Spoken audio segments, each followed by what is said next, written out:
Sayın Duran Kalkan da söylüyor. Birazdan hem onu hem Kürt Halk Önderi Abdullah Öcalan'la ilgili komisyonda dinlenmesiyle ilgili, hatta arkadaşlarıyla birlikte, heyetiyle birlikte dinlensin diyor. Onu biraz açalım. Hayko Bağdat'ın da görüşünü alalım bu ilk giriş kaskıyla ilgili. Hemen ardından daha detaylarına girelim. Hayko Bağdat, şimdi dönüp Berlin'den meseleye, tabloya baktığımızda tabii ki kolay bir meseleyi konuşmuyoruz. Savaş içerisinde barış nasıl olur, barışa nasıl ulaşırız, bu meseleyi konuşuyoruz. Zorlukları haliyle var. Tarafların farklı öncelikleri var, farklı beklentileri var. Taraflardan kastettiğim sadece devlet, Kürt hareketi değil, hükümet değil. Aynı zamanda sivil toplum örgütleri var, muhalefet var.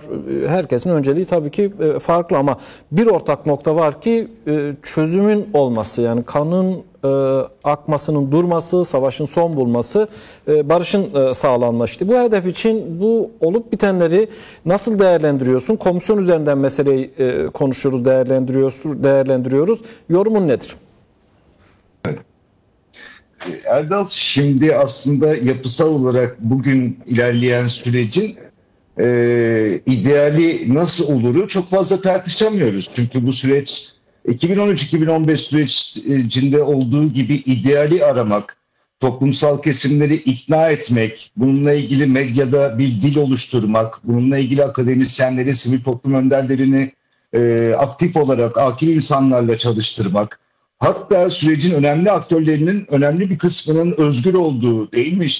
İşte şu anda bir önceki barış sürecinde çalışmış, emek vermiş neredeyse bütün seçilmiş Kürt siyasetçiler hapiste, hala onların özgürlüğüne kavuşması da bu sürecin konularından bir tanesi. Dolayısıyla Türkiye Cumhuriyeti Devleti bir barış süreci geleneği içerisinde aslında Oslo'dan 2013-2015'e kadar bir yol yordan bilen bir iktidar. Yani aslında bugünkü komisyonda biraz daha sönük geçen, biraz daha aslında bu komisyonda konuşulanların geçen defayla kıyasladığımızda sesinin ve ikna edici kabiliyetinin az çıktığı, biraz daha idareten hepimizin peki dediği, hem Türk kesiminde bu sürece ikna olmamışların, MHP tabanının, ulusalcı kadronun, hem de Kürt halkının çok tatminkar bir şekilde bu sonuçları takip etmediği, bu komisyon toplantılarını takip etmediği, olması gerektiği için olduğu izlenimini veren bir süreç yaşıyoruz. Çünkü bir parça aslında Devlet Bahçeli'nin dönemin HDP'si diyelim, HDP'lilerin maaşlarının kesilmesi, mevcut milletvekillerinin tutuklanması, partinin kapatılması, onu kapatmayan Anayasa Mahkemesi'nin kapatılması söyleminden birkaç ay sonra ani bir dönüşte, yani Türkiye'nin bir paradigma değişikliğini lanse ederek Abdullah Öcalan'dan bir talepte bulunmasıyla başladı. Ve aslında milliyetçi taban içerisinde, Devlet Bahçeli'nin tabanı içerisinde bir bildiği vardır. Ancak böyle olabilir, böyle okunabilir şeklinde yorumlanmıştı ve aslında taban ikna değildi. Esad'ın çökmesinden sonra evet bir bildiği varmış, Türkiye bölgede hinterlandını genişletecek ve bunun için artık Kürtleri görmezden gelen bir siyaset Türkiye paradigmasına sığmıyor. Devletin bir kanadı bu yolu açmak zorunda. Şimdi bu anlamda bu komisyonun çalışmaları hem çok önemli, hem meclis tutanaklarıdır, kayıttır, Kürtçe konuşturulmaması da kayıttır, konuşturulması da kayıttır. Orada konuşulan, talep edilen her şey kıymetli ve önemlidir. Hem de sanki bu sürecin gidişatını belirleyecek kadar güçlü değildir. Yani o komisyonun alacağı kararları, komisyona yüklediğimiz kıymet, bu sürecin devamı ile ilgili çok aktif ve ileri adımlar atabilme potansiyeline de sahip değildir gibi bir durumla karşı karşıyayız. Dolayısıyla komisyonun çalışması... Çok önemli Ayko. Neden güven vermiyor? Yani bugüne kadar ortaya koyduğu performans toplamda tabii 5 toplantı yapıldı. İlk 2 toplantıyı saymazsak sonraki toplantılar biraz daha konu odaklı artık. Niye güven vermiyor? Yani kamuoyunda genel olarak böyle bir kanı var. Şimdi Erdal, Kürtlerle masaya oturmuşlar. Kürtlerle alakaları yok. Barış anneleri gelmiş, derdini anlatacak. Meral Danış Beştaş, Sezgin Tanrıkulu gönüllü tercümanlık yapmak istemiş, okudum ben komisyon raporunu. Cümle cümle yani. Diyor ki Numan Kurtulmuş, şimdi işte iyi bir şey yapalım derken kötü bir şey yapmayalım. Mealinde bir şey söylüyor. Nedir kötü bir şey dediği? Çocuğunu kaybetmiş bir Kürt barış annesinin Kürtçe meramını anlatmak istemiş. İş gibi yapıyorlar. Mecburen yapıyorlar. Atılması gereken bir adımı istemeye istemeye yapıyorlar. Kürt realitesini tanımak, Kürt halkının yaşadığı sorunları dinlemek, bunları bir önceki barış sürecinde bugünkünden fersah fersah ileri adımları atılmıştır.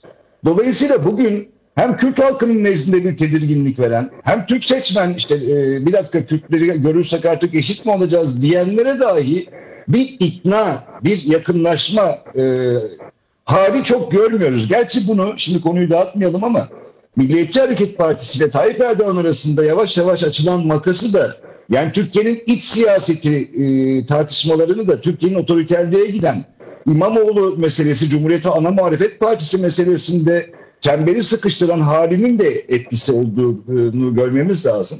Fakat ilginç bir şekilde Türkiye Cumhuriyeti Devleti bu paradigma değişikliğini aslında bir önceki barış sürecinde Abdullah Öcalan'la konuştukları, yani o bölgede sınırları bölmek değil, tam tersine birleştirmek ve genişletmek fırsatını Türkiye bu kez kullanacağı kesin. Ve bu anlamda da attığı adımları gönüllü, Kürt halkının realitesini anlayan, iyileştiren bir yerden yapmadıklarını en azından şu Kürtçe konuşmadaki gösterdikleri tepkide dahi gördük. Çok hoşlanarak yapmıyorlar. Fakat bunu yapmak zorundalar. İçine girdikleri durumdan da artık Devlet Bahçeli'nin bu masadan kalkması çok mümkün değil. Ahmet, şöyle bir şey de var. Hemen ardından da Hayko'ya döneceğim.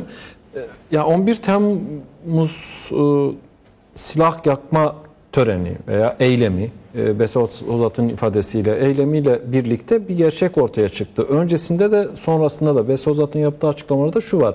Yani yasal düzenleme yapın, dağdan inip ovada siyaset yapalım. Yani bu iş bu kadar açık ve net. Devlet Bahçeli benzeri şeyler söylemişti. Yani işte farklı medyaya da yansıdı. Keşke işte silahlar yakıldığında silahlarını bırakanlar Türkiye dönselerdi. Fakat bunun önünde engeller var. İşte ama bunun önünde engeller var, şeyi onlar demiyorlar. Yani keşke diyorlar ama neyin engel olduğunu da söylemiyorlar. Yani normalde onu da söylemeleri gerekiyor. Tamam işte, yani iş nerede tıkanıyor? Veya İş neyin yasal zeminin düzeltilmesi olmaması gerekiyor? Evet, o zaman cesurca, yani bunun tespit edilmesi, yapılması gerekiyor. Birazdan özellikle Kürt Özgürlük Hareketi tam ne düşünüyor bu meseleyle ilgili ve Kürt Halk Önderi Abdullah Öcalan burada pozisyonu kritik önemde. Çünkü baş müzakereci Duran Kalkan açık açık söylüyor. Yani öyle İmralı'ya git dinle öyle değil diyor. Tersi olması lazım. Yani İçişleri Bakanı, MİT Müsteşarı veya başka taraflar gidip komisyonda oturup görüşlerini açıklıyorsa o zaman Kürt Halk Önderi Abdullah Öcalan'ın heyetiyle birlikte oraya gitmesi gerekiyor. Doğru olan da budur. Bunu soracağım sana Hayko Bağdat. Şimdi hükümetin pozisyonu aşağı yukarı böyle. Yani tekrara da düşmemek adına muhalefet cephesine dönüp baktığımızda ne diyorsun? Yani başından beri muhalefetin farklı görüşleri var. Tabii bu konuda iktidardan farklı düşünüyor. Özellikle CHP'nin çok daha net bir tutumu var. Deva Partisi'nin öyle veya işte Yeni Yol diyeceğimiz. Bunu bir değerlendirebilir misin? Yani burada muhalefete düşen sorumluluk sadece durum tespiti yapmak, efendim işte bakın hükümetin niyeti yok demek midir? Ya da kendi alternatif çözümünü topluma mal edip hükümet üzerinde baskı mı kurmaktır? Şimdi bir cümleyle sizin söylediklerinize bir ekleme yapmak istiyorum. Lütfen. Sonra Cumhuriyet Halk Partisi'nin komisyondaki tutumunu özellikle de açalım. Erdoğan gerçekten komisyonun bugün Kürt sorununu anlamak, bir gerillayı anlamak, Kürt Özgürlük Hareketi'nin ne düşündüğünü anlamak, Duran Kalkan'ın, Murat Karayılan'ın, Abdullah Öcalan'ın demeçlerini anlamak, bunun için görüşmeler yapmak, gerçekten buna gerek yok. Türkiye Cumhuriyeti Devleti Kürt sorununun ne olduğunu çok iyi biliyor. 2015'ten bugüne konuşulanların ve konuşulmayanların tek farkı 10 yıllık zulüm yaşatılan büyük zulüm, yıkım, Hendek sürecinden tutun da işte içeride olan binlerce tutsağa kadar. Dolayısıyla bu komisyonun aynen sizin de söylediğiniz gibi çok net teknik bir görevi var. Silah bırakma kararı alan, kendini feshetme kararı alan PKK'ye ve onun mensuplarına hangi yasal öneride bulunacak? Yani MHP ve AKP bugün dönüp peki madem silah bıraktınız biz de yasalarımızda şu maddelerle düzeltmeler yapıp sivil siyasetin önünü açmak ve işte Bese Ozat'ın dediği gibi insanların düz ovada siyaset yapmasının yolunu açmak, dağdaki gerillaların durumuyla ilgili teknik düzenleme, sürgünde olan, yani dolayısıyla bugün bu komisyonun Kürt meselesini daha iyi anlamak için bugün Türkiye İstihbarat Teşkilatı'nın, Hakan Fidan'ın, Erdoğan'ın Hani bu konuda bilmediği ne var? Gerçekten ben emin değilim. Hatta Milliyetçi Hareket Partisi'nin değiştirdikleri paradigma kadar bu konuda bir öneride bulunmak zorundalar. Diyecekler ki şimdi, evet madem öyle, madem silah bırakıyorsunuz, biz de yasalarımızdaki şu maddelerde şu düzenlemeleri yapacağız. Ne diyorsunuz?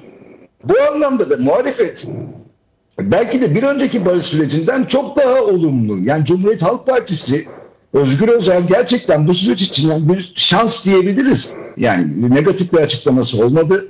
Dönem dönem Erdoğan'dan daha ileri açıklamaları oldu.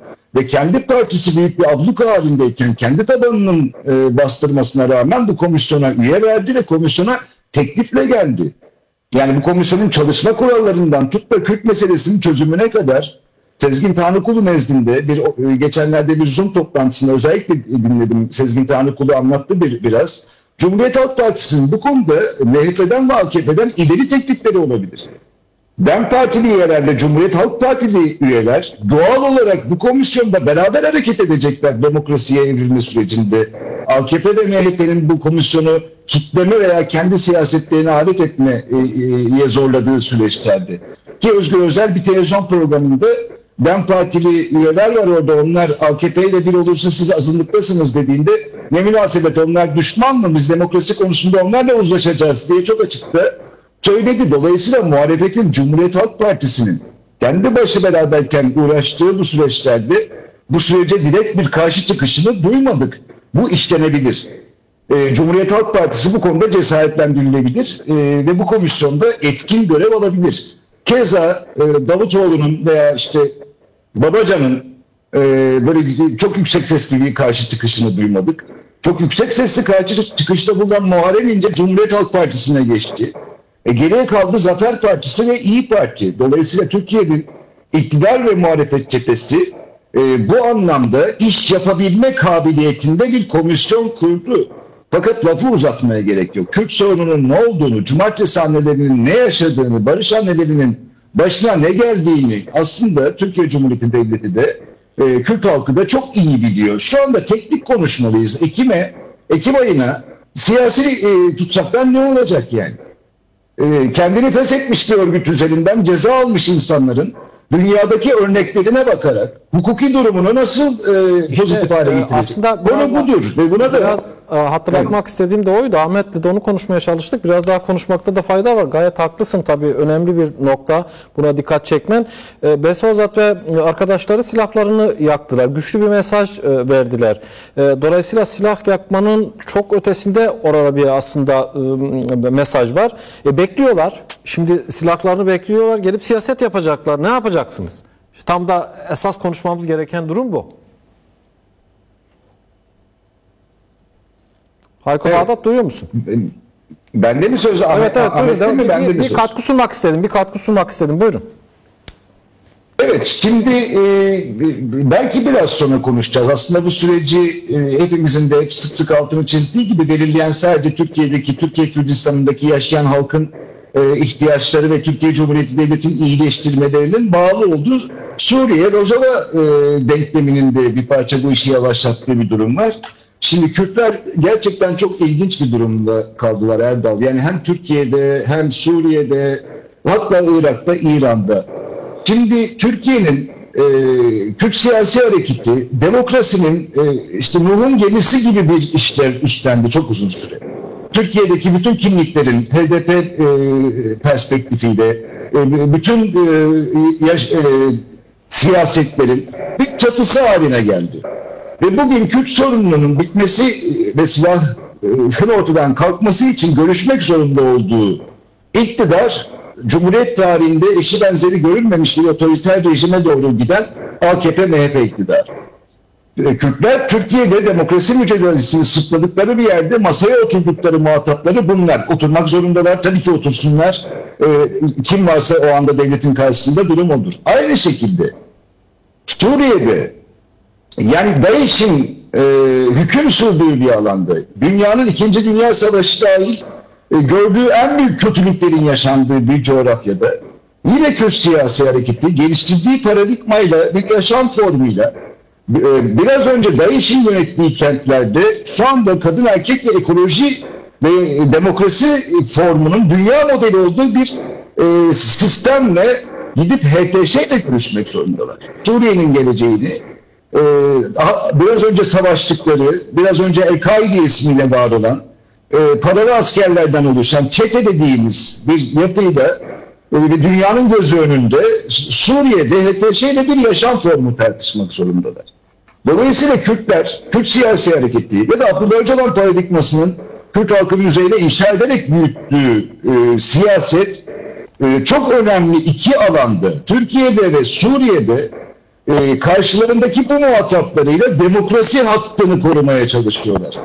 Şimdi Ekrem İmamoğlu içerideyken Kürt barışı olur mu eleştirilerin olduğu bir yerde, Ekrem İmamoğlu'nun tutsaklığının da Kur'an ihlali olduğunu, siyasi olduğunu söyledikleri bir yerde gelip Türkiye demokrasisine sınırda göğüs göğüse direnmek zorundalar. Bunun aynısını Suriye'de Aleviler için aynı siyasi barikatı HTŞ önünde tartışmak zorundalar. Dolayısıyla demokrasi, ortak yaşam, insanca yaşam Suriye'de, Türkiye'de bir gelecek hayali kurmak için Kürtlerin oturdukları masalar bugün herkesin geleceğini ilgilendiren, sadece Kürtlerin değil, Türkiye'de ve Suriye'de, Alevilerin de Ermenilerin de, kadınların da LGBT'lerin de, bütün yaşam ve kimliklerin geleceğini ilgilendiren bir tartışmanın içindeyiz. O yüzden bu parlamentoda kurulan bu komisyon ya da bu komisyona çok değer atfetmesek de Kürt sorununun çözümü için PKK'nın attığı adımdan sonra özellikle herkesin gözü kulağı burada olmalı yani.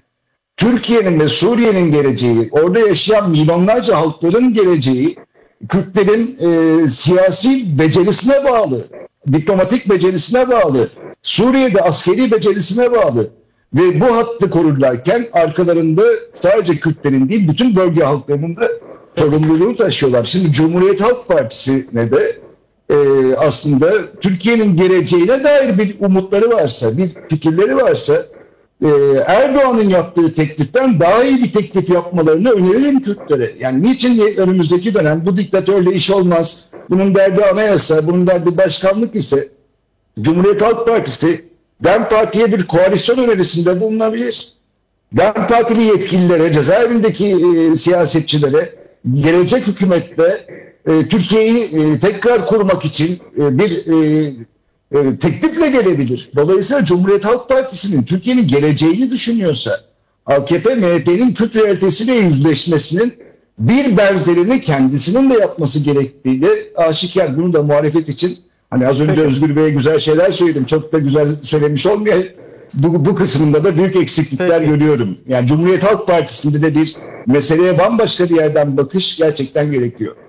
Şimdi yine tabii Duran Kalkan'ın söyledikleri var. Bunu devam ettireceğiz. Hayko Bağdat ayrılacak. O yüzden son bir soru sorayım. Öyle Hayko'yu uğurlayalım. Ardından da Ayşegül Doğan bizimle birlikte olacak. Hayko Bağdat. Şimdi tamam yani bu meseleler epeyce bundan sonra da konuşacağız ama biraz da kendimizi konuşmakta fayda var. Özellikle Avrupa'da önemli bir potansiyel var. Sivil toplum örgütleri, akademisyenler, gazeteciler, yazarlar.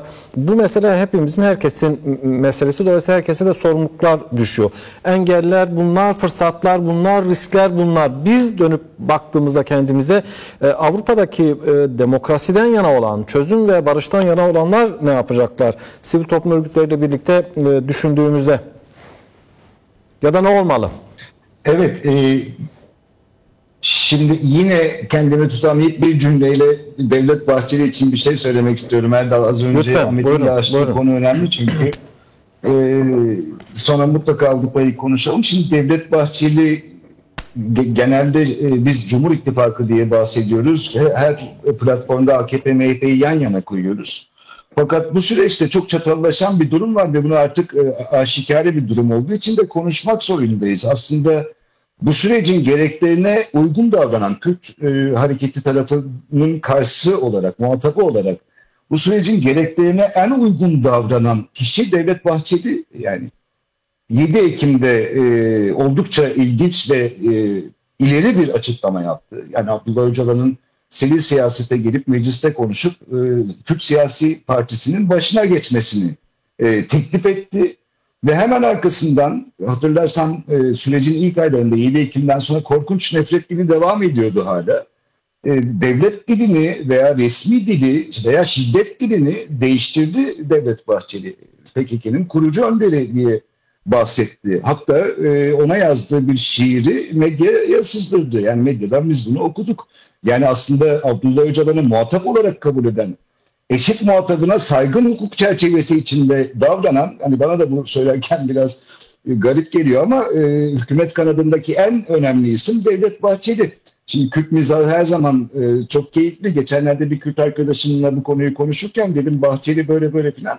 Döndü dedi ki Sayın Bahçeli diyeceksin. Yani şimdi gerçekten Devlet Bahçeli bu sürecin muhatapları içerisinde sürecin adabına, kendi başlattığı sürecin adabına uygun davranıyor. Fakat gerçekten çok ilginç bir gelişme bu. Yani bugün Sabah gazetesinde MİT'e yakınlığıyla bilinen bir muhabir tarafından Alaaddin Çakıcı ile beraber hapisten özellikle Devlet Bahçeli'nin emriyle çıkartılan Selahattin Yılmaz isimli mafya lideri Abdullah Alaaddin Çakıcı'nın beraber makam odasında Devlet Bahçeli'yi ziyaret eden birinci yakınlığında, birinci halkasında olan bir kişi üzerinden bugün MHP'ye hukuk, mahkeme, yargı sopası gösterildi. Bu çok net.